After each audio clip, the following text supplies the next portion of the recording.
नमस्ते छात्रों, आप सभी का स्वागत है आपकी अपनी लर्निंग्स एकेडमी में। मैं आशा करता हूं कि आप सब बहुत बढ़िया होंगे। मैं आपका साथी अतिराम सुरैया। ये अपना चौथा लेसन होगा, यानी कि इससे पहले हम 3 लेसन कंप्लीट कर चुके हैं, यानी कि प्रैक्टिस सेट। ये अपना होगा KVS NVS DSSB previous question की सीरीज चल रही है, उसका पार्ट है ना। तो सबसे पहला क्वेश्चन रहेगा अपना, पानीपत का द्वितीय युद्ध किस वर्ष लड़ा गया था। दोस्तों मैंने हर क्वेश्चन को मेंशन किया है, वो कब कार कौन सी शिप में आया, किस वैकेंसी में आया है दोस्तों।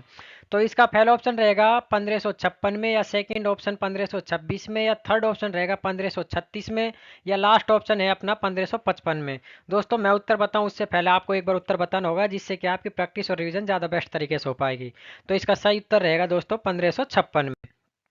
यानी पानीपत का द्वितीय युद्ध 5 नवंबर 1556 ईस्वी को उत्तर भारत के हिंदू सम्राट हेमू, जिसको विक्रमादित्य बोला जाता था, और मुगल सम्राट अकबर की सेनाओं के मध्य लड़ा गया था। इस परिणाम में अकबर की विजय हुई थी। अकबर की तरफ से बैरम खां, जो उसके संरक्षक थे, उसने इस युद्ध में निर्णायक भूमिका निभाई थी। क्योंकि ये युद्ध जब लड़ा गया था उस समय अपने अकबर की उम्र थी 13 साल और 22 दिन। इसलिए दोस्तों बैरम खां को जरूर याद रखना है ना। अब देख पानीपत के तीनों युद्धों को एक साथ।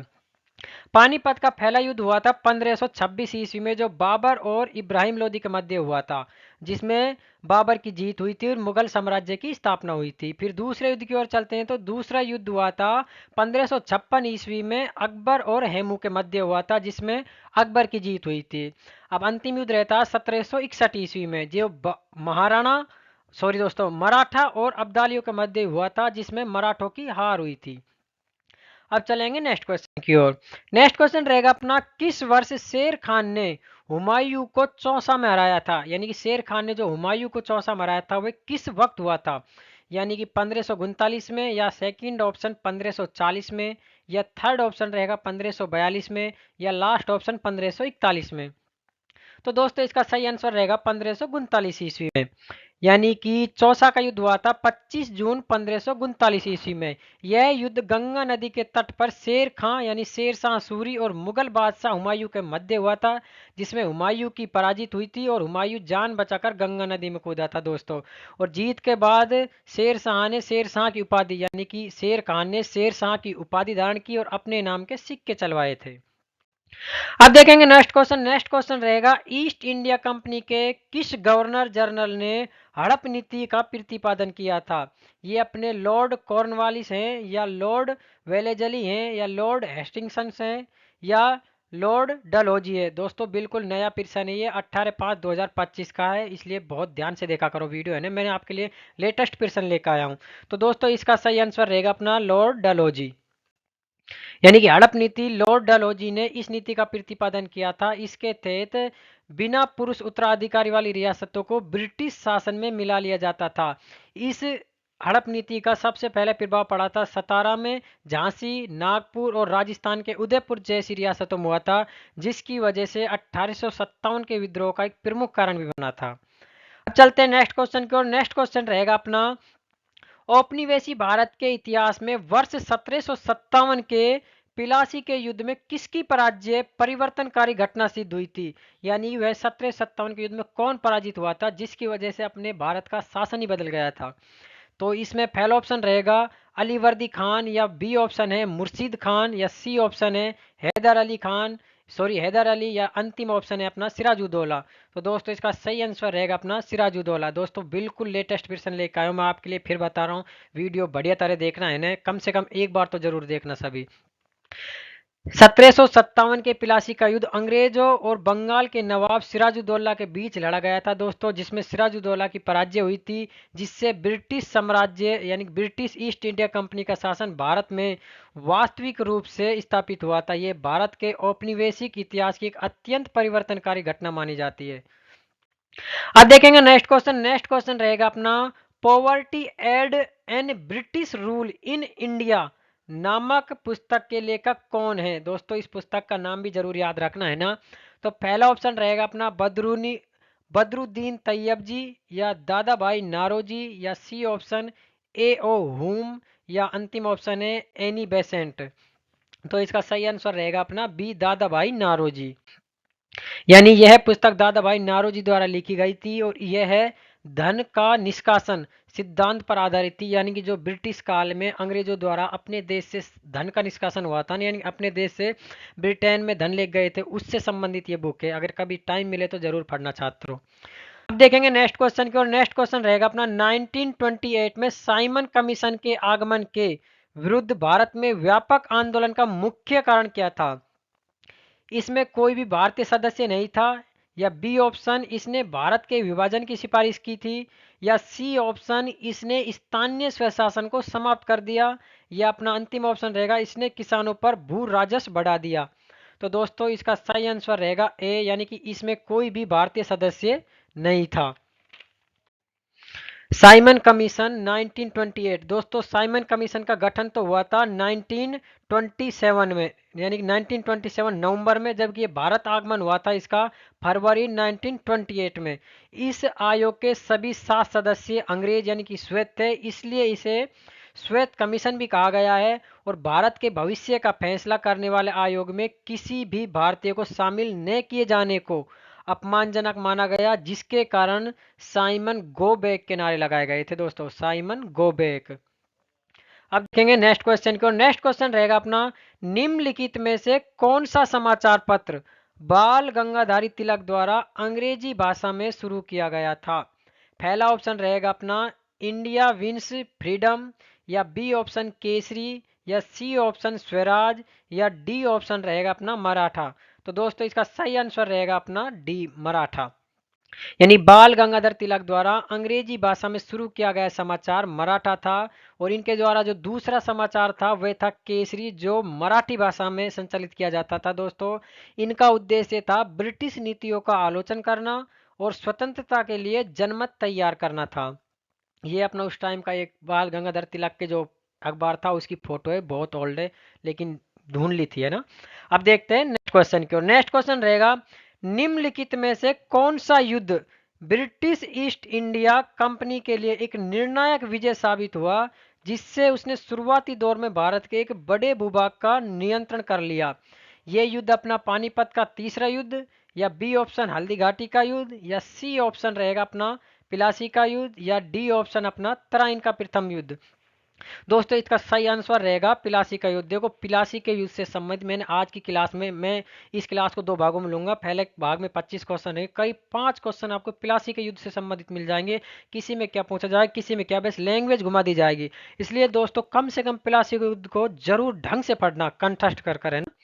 तो इसको और देखते हैं थोड़ा डिटेल में। पिलासी का युद्ध 1757 ईस्वी में, यह युद्ध पश्चिम बंगाल के पिलासी में भागीरथी नदी के तट पर लड़ा गया था। जैसे भी पूछा जा सकता है कौन सी नदी के तट पर लड़ा गया था ये, तो कौन सी नदी थी, भागीरथी नदी, है ना। और रॉबर्ट क्लाइव के नेतृत्व में, जो ब्रिटिश सेना के नेतृत्व करता थे वो थे रॉबर्ट क्लाइव। रॉबर्ट क्लाइव के नेतृत्व में ब्रिटिश सेना ने बंगाल के नवाब सिराजुद्दौला को हराया था। इस जीत से भारत में ब्रिटिश साम्राज्य की नींव पड़ी।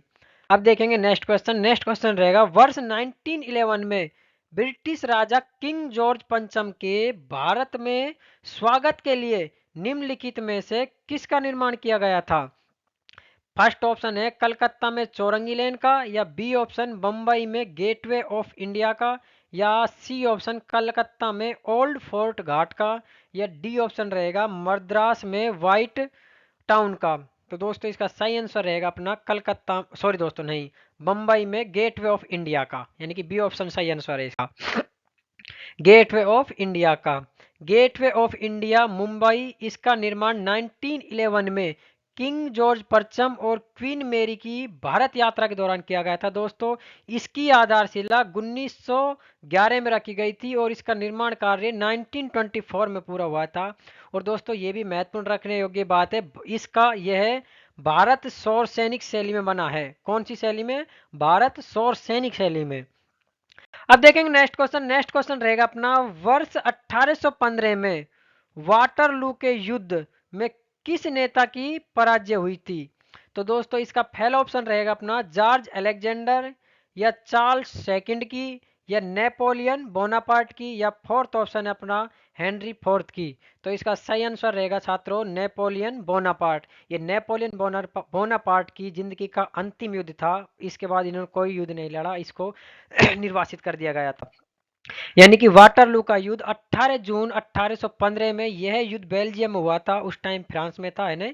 यह नेपोलियन बोनापार्ट का अंतिम युद्ध था।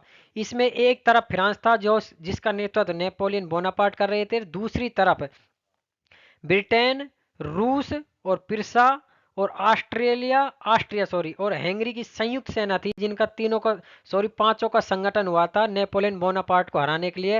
हारने के बाद नेपोलियन बोनापार्ट ने आत्मसमर्पण कर दिया था और सेंट हेलिना द्वीप पर इसको निर्वासित कर दिया गया था दोस्तों, नेपोलियन बोनापार्ट को। अब देखेंगे नेक्स्ट क्वेश्चन। नेक्स्ट क्वेश्चन है अपना, फ्रांसीसी क्रांति के दौरान पंख वाली महिला यानी कि विंड वुमेन का राजनीतिक चिन्ह निम्नलिखित में से किसका प्रतीक था? ए ऑप्शन है कानून का मानवीकरण, या बी ऑप्शन ज्ञानोदय, या सी ऑप्शन रहेगा अपना शाश्वतत्व, या डी ऑप्शन फ्रांस के ध्वज। तो दोस्तों इसका सही आंसर रहेगा अपना ए कानून का मानवीकरण। यानी फ्रांसीसी क्रांति के प्रमुख राजनीतिक प्रतीक थे, जिनमें से पहला है टूटी हुई जंजीर दासों की आजादी का प्रतीक था, और राजदंड यानी कि शाही सत्ता का प्रतीक था। पंख वाली महिला ये कानून का मानवीय रूप था। अब देखेंगे नेक्स्ट क्वेश्चन। फ्रांसीसी क्रांति में क्रांतिकारियों को प्रेरित करने वाली पुस्तक दी सोशल कॉन्ट्रैक्ट कॉन्ट्रैक्ट किसने लिखी थी दोस्तों? पहला ऑप्शन रहेगा अपना थॉमस हॉब्स ने, या बी ऑप्शन है अपना जॉन लॉक ने, या सी ऑप्शन है जिन जैक्स रूसो ने, या डी ऑप्शन रहेगा अपना मॉन्टेस्क्यू ने। दोस्तों बिल्कुल लेटेस्ट प्रश्न है, 29/8/2025 का है, इसलिए इसका ऑप्शन भी आपको थोड़े अटपटे लग रहे होंगे क्योंकि सभी का नाम विदेशी है, कोई भी अपने देश का नहीं है। प्रश्न इसीलिए उठाया क्योंकि बिल्कुल लेटेस्ट प्रश्न है, आपको देखना बहुत जरूरी है किस प्रकार के प्रश्न आ रहे हैं। तो दोस्तों इसका सही आंसर रहेगा अपना सॉरी दोस्तों, सी ऑप्शन सही रहेगा अपना जिन जैक्स रूसो। यानी कि देश सोशल कॉन्ट्रैक्ट, इसे फ्रांसीसी क्रांति का बाइबिल भी माना जाता है दोस्तों। यह पुस्तक इस पुस्तक का मुख्य विचार यह है कि शासन करने की शक्ति और अधिकार जनता यानी कि लोगों के पास है, जो संप्रभु है। इस विचार ने पूरी दुनिया में क्रांतियों को प्रेरित किया है, यानी क्रांतिकारियों को प्रेरित किया है। अब देखेंगे नेक्स्ट क्वेश्चन। नेक्स्ट क्वेश्चन रहेगा, इतिहास के किस वैश्विक घटनाक्रम की शुरुआत वॉल स्ट्रीट एक्सचेंज के धड़ाम से गिरने से हुई? ये पहला ऑप्शन रहेगा अपना खाड़ी युद्ध फर्स्ट, या बी ऑप्शन है अमेरिकी गृह युद्ध, या सी ऑप्शन रहेगा अपना आर्थिक महामंदी, या नेक्स्ट ऑप्शन है अपना तेल का संकट। तो दोस्तों इसका सही आंसर रहेगा अपना आर्थिक मंदी, यानी कि 1929 में आर्थिक मंदी लगी थी अमेरिका में, वो है ना। 1929 की आर्थिक महामंदी, इसकी शुरुआत अमेरिका के शेयर बाजार यानी कि वॉल स्ट्रीट एक्सचेंज के अचानक गिरने से हुई थी। चूंकि विश्व अर्थव्यवस्थाएं अंतरराष्ट्रीय व्यापार के माध्यम से जुड़ी हुई थी, इसलिए इसका प्रभाव पूरी दुनिया पर पड़ा था। यानी कि जो भी अपने अमेरिका में घटित होता है ना, उसका प्रभाव लगभग पूरी दुनिया पर पड़ता है दोस्तों। अब चलते हैं नेक्स्ट क्वेश्चन की ओर। सॉरी दोस्तों, टीपू सुल्तान किस वर्ष मैसूर के शासक बने थे? पहला ऑप्शन है 1792 में, या बी ऑप्शन रहेगा 1772 में, या सी ऑप्शन है अपना 1762 में, या डी ऑप्शन रहेगा 1782 में। तो दोस्तों इसका सही आंसर रहेगा 1782, यानी टीपू सुल्तान 1782 में मैसूर का शासक बना था। हैदर अली की मृत्यु, यानी कि हैदर अली की मृत्यु पोर्ट नोवा के युद्ध के बाद हुई थी, मतलब पोर्ट नोवा के युद्ध में हुई थी। उसके बाद हैदर अली की मृत्यु के पश्चात टीपू सुल्तान को 1782 में मैसूर का शासक बनाया गया था, जिसने चतुर्थ आंग्ल मैसूर युद्ध 1799 में लड़ते हुए उनकी मृत्यु हो गई थी। जिसके बाद लॉर्ड वेलजरी ने कहा था अब पूर्व का साम्राज्य हमारे कदमों में है। इसलिए दोस्तों इस लाइन को भी याद रखने नहीं, ये भी पूछा जा सकता है कि किसने कहा था, तो लॉर्ड वेलेजली ने, और किसके मरने पर कहा था, ऐसे भी पूछा जा सकता है। अब देखते हैं अगला क्वेश्चन। ये आंग्ल मैसूर युद्ध से संबंधित है, दो क्वेश्चन मैंने एक साथ सेट किए हैं ना। पहला आंग्ल मैसूर युद्ध 1767 से 1769 किसके बीच लड़ा गया था दोस्तों? पहला ऑप्शन रहेगा अपना हैदर अली और अंग्रेजों के बीच, या बी ऑप्शन रहेगा टीपू सुल्तान और मराठों के बीच, या सी ऑप्शन रहेगा हैदर अली और पुर्तगालियों के बीच, या डी ऑप्शन रहेगा टीपू सुल्तान और फ्रांसीसियों के बीच। तो इसका सही आंसर रहेगा अपना दोस्तों हैदर अली और अंग्रेजों के बीच, यानी कि पहला ऑप्शन। यानी प्रथम आंग्ल मैसूर युद्ध 1767 से 1769 के मध्य लड़ा गया था। यह युद्ध हैदर अली और अंग्रेजों के बीच हुआ था। इसका मुख्य कारण था हैदर अली का फ्रांसीसियों के साथ, यानी कि फ्रांसीसियों के साथ मैत्री संबंध, क्योंकि उस समय जो बाहरी शक्तियां थी, एक तो फ्रांसीसी थी और एक अंग्रेज अपने ब्रिटेन के थे, उन दोनों का दबदबा था। तो इसका हैदर अली का संबंध ज्यादा फ्रांसीसियों से संबंध था, इस वजह से इसका युद्ध अंग्रेजों के साथ प्रथम आंग्ल मैसूर युद्ध हुआ था दोस्तों। युद्ध का समापन हुआ था 1769 ईस्वी में, जो मद्रास की संधि के साथ समाप्त हुआ था। अब देख तो दोस्तों अब देखते हैं जो मैसूर आंगल युद्ध, अब मैसूर आंगल 4 युद्ध हुए थे, मैंने उन चारों को एक साथ क्रम में जमा दिया, तो आप एक साथ देख सकते हैं। प्रथम मैसूर आंगल युद्ध हुआ था 1767 से 1769 ईस्वी के मध्य, जो ब्रिटिश ईस्ट इंडिया कंपनी और हैदर अली के मध्य हुआ था। ये मद्रास संधि के साथ समाप्त हुआ था, जिसमें अपने हैदर अली की विजय हुई थी दोस्तों। फिर दूसरा युद्ध होता है अपने 1780 से 1784 के मध्य, जिसमें ब्रिटिश ईस्ट इंडिया कंपनी और हैदर अली इसमें 1782 तक लड़े थे। उसके बाद अपने टीपू सुल्तान लड़ते हैं इन्हें। यह मंगोल संधि के साथ समाप्त होता है, इसमें किसी की भी कोई स्पष्ट विजेता नहीं होती है। तीसरा युद्ध होता है मैसूर वाला अपना 1790 से 1792, जो ब्रिटिश, मराठा और हैदराबाद तीन एक साथ होते हैं। टीपू सुल्तान अपना एक साथ होता है। इसमें श्री रंगपट्टम संधि जिसमें टीपू ने आधा राज्य खोया था दोस्तों, इसमें टीपू की हार हुई थी। फिर अंतिम युद्ध होता है 1799 में, जो ब्रिटिश ईस्ट इंडिया कंपनी और टीपू सुल्तान के मध्य होता है। इसमें टीपू सुल्तान वीर गति को प्राप्त होते हैं, मैसूर पर कब्जा हो जाता है ब्रिटिश ईस्ट इंडिया कंपनी का, जहां से ब्रिटिश ईस्ट इंडिया का कब्जा होने के बाद पूरा दबदबा हो जाता है उधर। अब चलते हैं नेक्स्ट क्वेश्चन की ओर। नेक्स्ट क्वेश्चन रहेगा, किस प्रसिद्ध रूप से किसे प्रसिद्ध रूप से मैसूर का बाग कहा गया है? तो दोस्तों आप सभी को पता होगा अभी मैसूर का युद्ध किस किन के मध्य हुआ है, जिसमें पहला ऑप्शन रहेगा अपना शेख मोहम्मद अब्दुल्ला या बाजीराव, या सी ऑप्शन रहेगा अपना टीपू सुल्तान, या डी ऑप्शन है अपना आसफ जहां। तो दोस्तों आप सभी को पता है अभी प्रश्न आया है, कौन सा था वो? टीपू सुल्तान। यानी कि नवंबर 1750 ईस्वी में जन्मे टीपू सुल्तान हैदर अली के पुत्र थे, जिन्हें मैसूर का बाग के रूप में भी जाना जाता है। टीपू सुल्तान ने अपने शासनकाल में कई नवाचार किए, जैसे कि नए सिक्के चलाए, नया सौर कैलेंडर और नई भू राजस्व प्रणाली लगाई थी दोस्तों। अब देखते हैं नेक्स्ट क्वेश्चन। नेक्स्ट क्वेश्चन रहेगा अपना, ईस्ट इंडिया कंपनी की स्थापना किस वर्ष हुई थी दोस्तों? पहला ऑप्शन है अपना 1600 में, या बी ऑप्शन रहेगा अपना 1200 में, या सी ऑप्शन रहेगा 1800 में, या डी ऑप्शन रहेगा अपना 1500 में। तो दोस्तों इस क्वेश्चन का तो शायद हर छात्र को पता होगा, क्योंकि जो हमारे देश में हम पे शासन करके गए 400 साल तक, तो उनका ही नहीं पता तो फिर क्या फायदा आपकी तैयारी करना। तो सही ऑप्शन रहेगा ए, यानी कि 1600 साल। अब चलते हैं आगे की ओर। ईस्ट इंडिया कंपनी की स्थापना 1600 ईस्वी में हुई थी, ब्रिटेन की महारानी एलिजाबेथ द्वारा 31 दिसंबर 1600 ईस्वी को एक आज्ञा पत्र द्वारा पूर्वी देशों के साथ व्यापार करने के लिए 15 सालों की छूट दी गई थी, और बाद में उन्होंने हमारे देश पर कब्जा ही कर लिया था दोस्तों। तो अपना नेक्स्ट क्वेश्चन रहेगा, भारत में अंग्रेजों के लिए फ्रांसीसी चुनौतियां निम्नलिखित में से किस युद्ध के बाद समाप्त हो गई थी? यानी कि फ्रांसीसियों भारत में अंग्रेजों के लिए जो फ्रांसीसी चुनौतियां थी ना, क्योंकि हमारे देश में लगभग दो बाहरी शक्तियां थी, पहली थी अंग्रेज यानी ब्रिटेन से, दूसरी थी फ्रांसीसी। तो फ्रांसीसी की चुनौतियां मिलना अंग्रेजों को कब बंद हो गई थी, यानी कि कौन सा युद्ध था वो अंतिम युद्ध? फ्रांसीसी का युद्ध, सॉरी प्लासी का युद्ध, या बी ऑप्शन बक्सर का युद्ध, या अपना सी ऑप्शन रहेगा वांडीवास का युद्ध, या अपना डी ऑप्शन रहे श्री दोस्तों श्री रंगपत्तनम का युद्ध।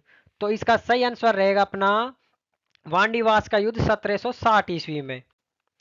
यानी वांडीवास के युद्ध 1760 के पश्चात भारत में फ्रांसीसियों की राजनीति शक्ति समाप्त हो गई थी। यह युद्ध आयरकूट यानी अंग्रेजों एवं काउंट लाली फ्रांसीसियों के मध्य लड़ा गया। हार के कारण फ्रांसीसियों को पांडुचेरी अंग्रेजों को सौंपना पड़ा था दोस्तों। अब चलेंगे नेक्स्ट क्वेश्चन की ओर। नेक्स्ट क्वेश्चन रहेगा, वास्को डिगामा भारत किस वर्ष आए थे? पहला ऑप्शन है अपना 1470। बहुत अच्छा क्वेश्चन है दोस्तों, है ना। वास्को डिगामा हर कोई पढ़ता है कि वास्को डिगामा अपने देश में कब आया था। मैंने सोचा नहीं थी ये प्रश्न भी आएगा, लेकिन आ चुका है, तो दोस्तों पढ़ना तो पड़ेगा ही। बी ऑप्शन है 1445 में, या सी ऑप्शन रहेगा 1498 या डी ऑप्शन है 1450 में। तो दोस्तों इसका सही आंसर रहेगा अपना सी 1498 में। यानी पुर्तगालिक नाविक वास्को डिगामा भारत में 17 मई 1498 ईस्वी को केरल के कोझिकोड जिले के कालीकट यानी कि कफनकाडू गांव के तट पर पहुंचा था। चलते हैं नेक्स्ट क्वेश्चन की ओर। नेक्स्ट क्वेश्चन रहेगा अपना, कौन से मुगल सम्राट के शासन काल में अंग्रेज ईस्ट इंडिया कंपनी ने अंग्रेज ईस्ट इंडिया कंपनी ने भारत में अपनी पहली फैक्ट्री स्थापित की थी दोस्तों। ये ए ऑप्शन है अकबर के समय, या बी ऑप्शन जहांगीर के समय, या सी ऑप्शन शाहजहां के समय, या डी ऑप्शन दोस्तों औरंगजेब के समय। तो दोस्तों इसका सही आंसर रहेगा अपना जहांगीर के समय। यानी कंपनी की स्थापना तो होती है जहांगीर के समय, लेकिन ईस्ट इंडिया कंपनी आ जाती है अकबर के टाइम में। यानी कि ईस्ट इंडिया कंपनी ने भारत में अपनी पहली फैक्ट्री तो लगाई थी 1613 ईस्वी में। उस समय मुगल सम्राट थे जहांगीर, जिसके शासनकाल में सूरत में स्थापना की गई थी। लेकिन कंपनी की स्थापना 1600 ईस्वी में होती है। उस समय भारत के शासक थे दोस्तों अकबर, लेकिन फैक्ट्री के समय शासक थे जहांगीर। अब देखेंगे नेक्स्ट क्वेश्चन। नेक्स्ट क्वेश्चन रहेगा, प्लासी के युद्ध में ब्रिटिश ईस्ट इंडिया कंपनी की ओर से अंग्रेजों का नेतृत्व किसने किया था? यानी कि अंग्रेजों का जो नेतृत्व किया था ने, उसका नाम पूछा गया है यहाँ पर। तो पहला ऑप्शन है अपना चार्ल्स स्टुअर्ट द्वारा, या बी ऑप्शन है वारेन हैसिंगटन द्वारा, या सी ऑप्शन है अपना रॉबर्ट क्लाइव द्वारा, या डी ऑप्शन रहेगा अपना जेम्स लैंगिस्टर द्वारा। तो दोस्तों इसका सही आंसर रहेगा अपना रॉबर्ट क्लाइव द्वारा, यानी कि सी ऑप्शन। ये 23 जून 1757 लड़ा गया था युद्ध ने। प्लासी का युद्ध 23 जून 1757 ईस्वी में बंगाल के नवाब सिराजुद्दौला और रॉबर्ट क्लाइव के बीच हुआ था। इस युद्ध में क्लाइव की विजय हुई थी और नवाब के सेनापति सबसे कम वक्त ये इंसान था। किसी ने कहा है ना, हमारे देश में जयचंदों की कमी नहीं थी उस समय भी आज के समय भी। यानी कि सेनापति मीर जाफर के विश्वासघात की वजह से ये युद्ध हारे गए थे। उस वजह से हमारे देश में लगभग अंग्रेजों का शासन हो गया था, और अंग्रेजों ने जीतने के बाद इसको वहां का नवाब भी घोषित किया था दोस्तों। अब देखेंगे नेक्स्ट क्वेश्चन। नेक्स्ट क्वेश्चन रहेगा अपना, 1757 में प्लासी की लड़ाई बंगाल के किस नवाब को ब्रिटिश सेना ने हराया था? मैंने बोला था प्लासी के युद्ध से संबंधित कई क्वेश्चन आए, मैंने इसको भी लिया क्योंकि थोड़ी सी लैंग्वेज ही बस अदल बदल की गई है, नहीं है संबंध प्लासी के युद्ध से ही। तो इसका पहला ऑप्शन रहेगा अपना मीर जाफर, या बी ऑप्शन है सरफराज खान के द्वारा, या सी ऑप्शन रहेगा सिराज उद दौला, या डी ऑप्शन है मीर कासिम द्वारा। तो दोस्तों इसका सही आंसर रहेगा अपना सी, यानी कि सिराज उद दौला। यानी कि इस युद्ध में सिराजुद्दौला पराजित हुआ था। इसका मुख्य कारण उसका सेनापति मीर जाफर जो गद्दार था उसके लालच की वजह से हुआ था, क्योंकि अंग्रेजों ने उसे लालच दिया था नवाब का। इस युद्ध में दो उसके वफादार सेना नायक थे, मीर मदन जिसकी पहले ही मृत्यु हो गई थी दोस्तों, और दूसरा था मोहनलाल। अब देखते हैं नेक्स्ट क्वेश्चन। नेक्स्ट क्वेश्चन रहेगा अपना, कुख्यात विश्वासघाती मीर जाफर किस युद्ध से संबंधित है? मैंने पूछा था ना, मैंने बताया था आपको कि प्लासी के युद्ध से संबंधित कई प्रश्न है। इसी 25 प्रश्नों में करीब 4 से 5 है, सिर्फ लैंग्वेज थोड़ी थोड़ी सी घुमाई हुई है। तो ये कौन सा युद्ध है दोस्तों? प्रथम ऑप्शन रहेगा हल्दी घाटी, या बी ऑप्शन अपना प्लासी, या सी ऑप्शन पानीपत, या डी ऑप्शन बक्सर। तो मैंने आपको अभी बताया, तो इसका सही उत्तर रहेगा बी, यानी प्लासी का युद्ध। प्लासी का युद्ध मीर जाफर प्लासी का युद्ध 1757 से संबंधित है। यह युद्ध अंग्रेजों और बंगाल के नवाब सिराजुद्दौला के मध्य भागीरथी के नदी के किनारे पर लड़ा गया था, और अंग्रेजों की जीत के बाद रॉबर्ट क्लाइव जो अंग्रेजों का सेना नायक था या सेना को नेतृत्व कर रहा था, उसने मीर जाफर को बंगाल का नवाब घोषित किया था दोस्तों। अब देखते हैं नेक्स्ट क्वेश्चन। नेक्स्ट क्वेश्चन रहेगा अपना, निम्नलिखित में से किस वायसराय ने ब्रिटिश व्यापारियों के लिए कपास पर कर समाप्त कर दिया था दोस्तों? ये अपना ए ऑप्शन है लॉर्ड रिपिन के द्वारा, या बी ऑप्शन है लॉर्ड डेफरिन द्वारा, या सी ऑप्शन है लॉर्ड कर्जन द्वारा, या डी ऑप्शन है लॉर्ड लिटन द्वारा।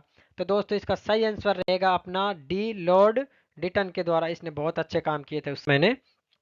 लॉर्ड डिटन जो 1876 से 1880 ईस्वी के इनके प्रमुख कार्य हैं, ब्रिटिश व्यापारियों के लिए आयातित कपास पर कर समाप्त किया था, और वर्नाकुलर प्रेस एक्ट जो 1878, और आर्म्स एक्ट ये भी 1878 में लागू किया, और सिविल सेवा ये सबसे बढ़िया किया था इसने। देखो, सिविल सेवा परीक्षा की अधिकतम आयु 21 वर्ष थी उस समय, जिसको घटाकर इसने 19 वर्ष की थी दोस्तों।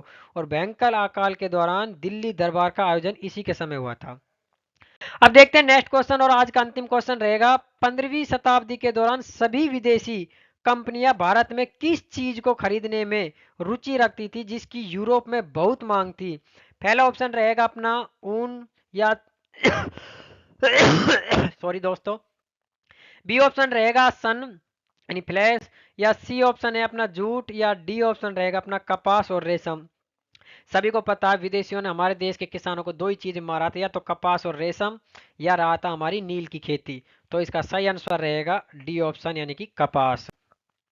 यानी कि 15वीं शताब्दी में यूरोपीय कंपनी भारत से कपास, रेशम, काली मिर्च, लौंग, इलायची और दालचीनी खरीदने में सबसे अधिक रुचि रखती थी। ये वस्तुएं भारत में सस्ती और उच्च गुणवत्ता वाली होती थी, जिन्हें यूरोप ले जाकर वे भारी मुनाफे पर बेचते थे। धन्यवाद छात्रों, अगर आज की वीडियो अच्छी लगी है तो आप लाइक कमेंट शेयर करके बता सकते हैं दोस्तों, और इसी प्रकार की वीडियो देखने के लिए अपने चैनल को सब्सक्राइब कर सकते हैं। थैंक यू दोस्तों।